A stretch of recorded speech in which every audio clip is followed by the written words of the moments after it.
Hello friends, and welcome to the Shoutin Shannon Show. Today I want to take a little bit different approach than what I normally do with the Shoutin Shannon Show. I wanted to talk about children with behavioral problems. You know, I think we all kind of have that if we've been involved in children's ministry for any significant amount of time, Sunday school or children's church or what have you. We all have that one child, or maybe even that couple of children they're just very difficult to deal with. Maybe they have some kind of even diagnosable behavioral disorder. Let me first of all say that if there's ever a problem with a child that you think may need to be addressed with the parents, don't go straight to the parents. Go to your pastor first and let him decide if we need to go to the parents about that, because there's something about when we as teachers go to the parents and let them know if something happened that makes the problem really seem worse than it really is. There was a child I taught years ago who every time he went to timeout, his sister would let his dad know, and he would get a spanking every time. That was their policy. And to be honest, if I had known that, I wouldn't have even sent him to timeout. I would have either dealt with it some other way or told his dad, you know, these are not really big deals. Sometimes he just gets a little distracted and causes just a minor distraction for other classes. If you want to know my policy on timeout, my own personal policy that has worked over the years, then you can watch the first episode of this show. So whenever there's a problem, again, go straight to the pastor if you think it needs to be addressed, and let him give you advice, or let him just completely take it from there.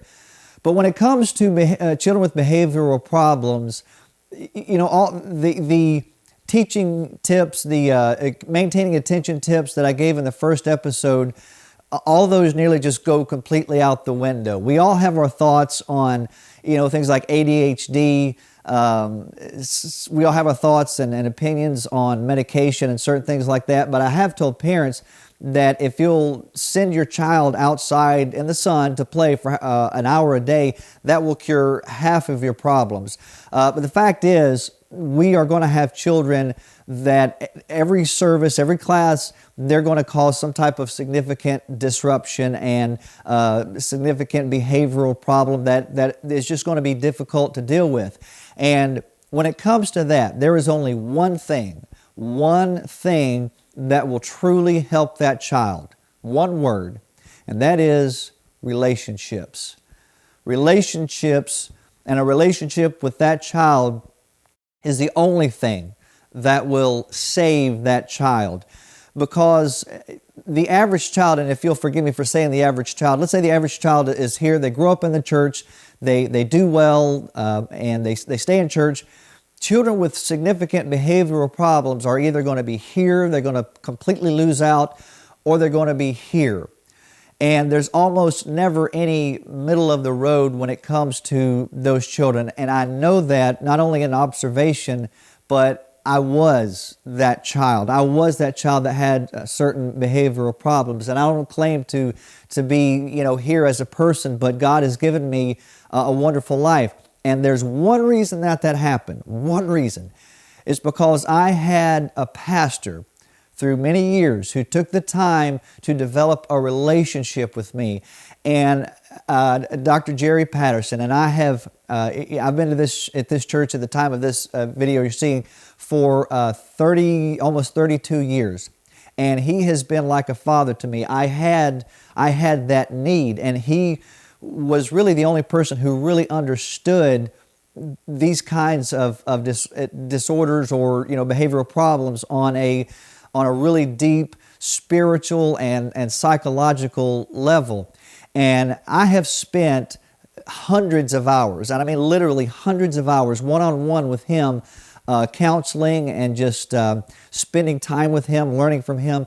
So if there is a child in your class who is displaying problems that maybe they have to even sit with one of the teachers or helpers for the entire class just to kind of keep them calm and focused and maintained, that is our cue to go to their parents, not to tell them that there's any kind of problem, but to go to their parents and simply say, is it okay if I spend a little bit of time with your child? I would just like to take him to the park.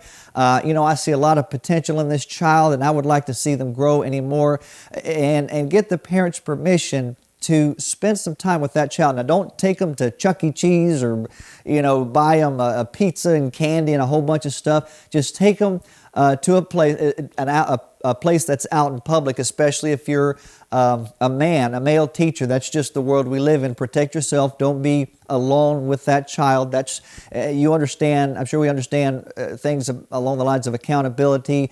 Get advice from your pastor on that. But spend some time with that child. Don't say, hey, what's been bothering you? What's wrong? Just develop a relationship with that child. Take them fishing. Take them to the park.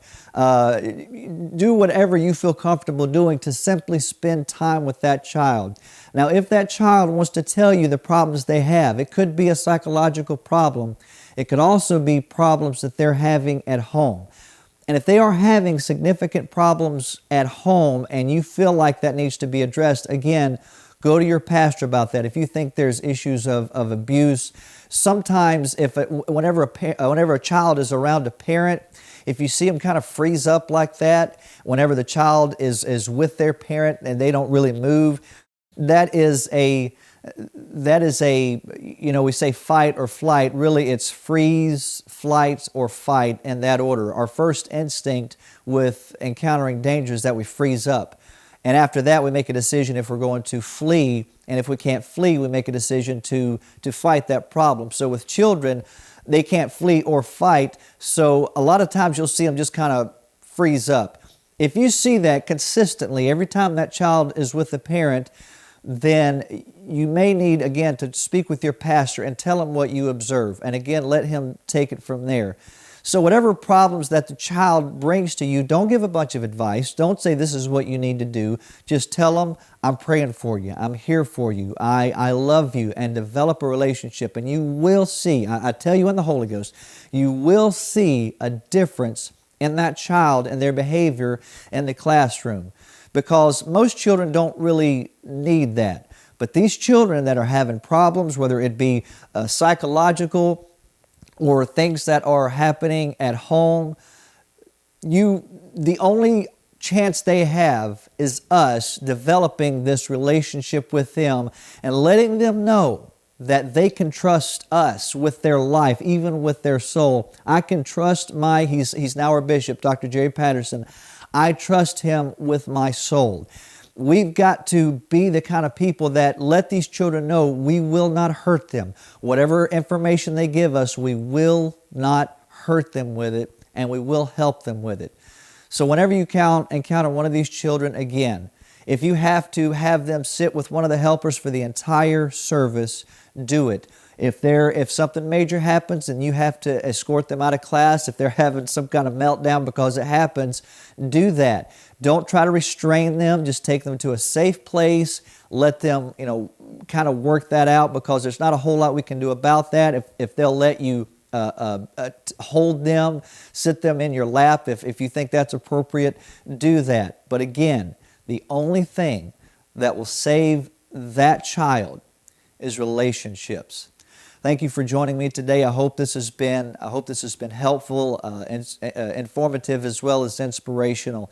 If there's anything I can ever do to offer any assistance, I don't claim to have a great amount of insight, but feel free to email me, shoutinshannon@hotmail.com. That will be in the description of this video.